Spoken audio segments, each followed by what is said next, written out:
નમસ્કાર, હું છું પ્રિયા અને તમે જોઈ રહ્યા છો જનતા કી જાણકારી ન્યૂઝ। નજર કરીએ આજના સમાચાર। સુરેન્દ્રનગર શહેરમાં અને જિલ્લામાં કાયદો વ્યવસ્થાની પરિસ્થિતિ કથળી રહી છે। ચોરી, લૂંટ અને મારામારી અને હુમલાની ઘટનામાં વધારો થવા પામ્યો છે।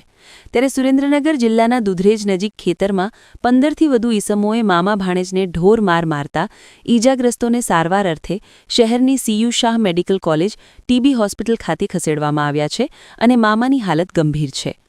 વધુ વિગત મળતી માહિતી મુજબ બાકરથડી ગામે રહેતા સહદેવભાઈ અંબારામભાઈ બારૈયા અને તેમના ભાણા સહિત 2 લોકોને દુધરેજ ખેતરમાં 15થી વધુ શખ્સોએ જૂની બાબતનું મન દુઃખ રાખી મામા ભાણેજને ઢોર માર માર્યો હોવાનો પરિવારજનોએ આક્ષેપ કર્યો છે અને ભાણાને માથાના આંખના ભાગે ઈજાઓ પહોંચી છે। તેમજ ઢોર માર મારવાથી મામા સહદેવભાઈ અંબારામભાઈ બારૈયાની હાલત ગંભીર છે અને તેઓને સારવાર અર્થે શહેરની Cu Shah medical college TB hospital ખાતે ખસેડવામાં આવ્યા છે। તેમજ પરિવારના સભ્યોએ ઢોર માર મારનાર શખ્સો વિરુદ્ધ કાયદેસરની કાર્યવાહી કરી કડકમાં કડક સજા થાય તેવી માંગ સાથે જિલ્લા પોલીસ વડા પ્રેમસુખ ડેલુ સાહેબને રજૂઆત કરી છે। સુરેન્દ્રનગર રિપોર્ટર મહેશભાઈ ઉતેરિયા। આ બધા ન્યૂઝ લાયા છે મારે શું કરવું ચા જાવું મારસીનો આધાર નથી મારે એટલું જોયું છે મારા દીકરાનો ન્યાય ચા છે। હાલ પરિસ્થિતિ તમારા છોકરાની શું છે? અત્યારે તો ગંભીર હાલતમાં હું તો શું હાથ કરે છે।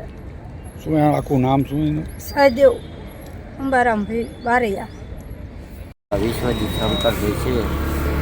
મારા મામાને આવી રીતે દુધરેજ લઈ જઈને મારતા હતા। 19 તારીખે સવારે 10 વાગે લગ્યા હતા અને પછી એનો ફોન આવ્યો મારામાં મને કે ભાણા કે કામ જોવા આવી ગઈ।